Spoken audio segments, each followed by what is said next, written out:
Bonjour Mathis Schneider, vous êtes un mélange de start-upper, de spécialistes des méthodes agiles, mais aussi de penseurs de la performance d'équipe. Vous travaillez au sein de l'incubateur de services numériques, au service du Premier ministre pour la modernisation. Qu'est-ce que l'incubateur de services numériques? L'incubateur de services numériques est une mission de la DINSIC, la Direction interministérielle du numérique, des systèmes d'information et de communication. Effectivement, un service qui est rattaché au secrétariat général pour la modernisation de l'action publique. Ça fait beaucoup d'acronymes très longs que je vous ai étendus.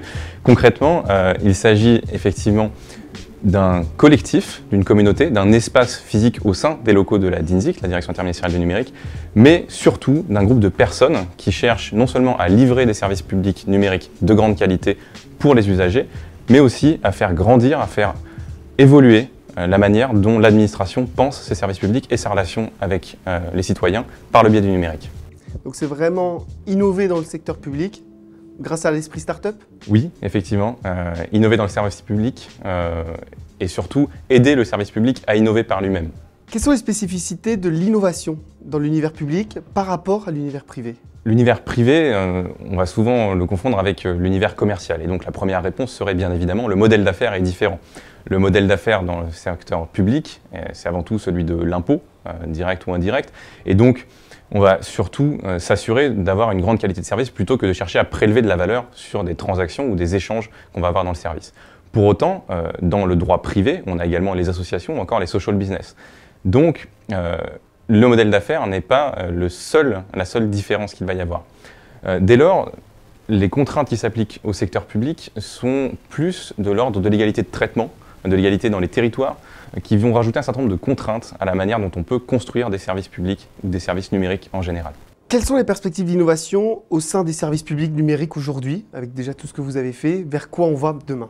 Les perspectives d'innovation, elles sont déjà en premier lieu dans la capacité à penser ce que c'est un service public numérique. Aujourd'hui, trop souvent, les aspects numériques du service public sont pensés sous la forme de projets, avec une date de début, une date de fin, une étendue fonctionnelle qui est définie à l'avance, des contraintes de ressources, et donc bien évidemment aucune capacité à avoir non seulement de l'innovation, mais également une continuité dans la qualité de service. Vous ne pouvez pas avoir un service public numérique de grande qualité dans les échanges qu'il offre avec l'administration et le citoyen, si vous le pensez à un moment donné, au bout de 2 ans, les interactions qu'il proposera seront nécessairement périmées, obsolètes. Donc le premier élément, la première perspective d'innovation, c'est d'abord celle de penser ce que c'est un produit, puis ensuite un service public numérique, sur la durée, qui évolue en permanence en co-construction avec les usagers. S'il fallait donner une définition à l'innovation, quelle serait la vôtre? C'est d'abord faire, et ça c'est un point important, c'est d'abord faire, et non pas penser. L'innovation ne se pense pas, comme elle ne se décrète pas, elle se fait. C'est surtout aboutir à un résultat qui était inattendu. Finalement, on peut innover en appliquant une série de méthodes et de pratiques qui sont habituelles. Simplement, on va les recomposer d'une manière qui ne l'est pas nécessairement. Donc l'innovation, c'est d'abord une capacité à s'extraire d'un cadre, sans oublier qu'on cherche à aboutir à un objectif.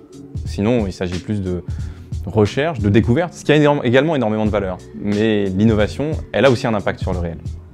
Abonnez-vous à notre chaîne YouTube ou rejoignez-nous sur notre site et ensemble, développons notre habitude créative et notre capacité à innover.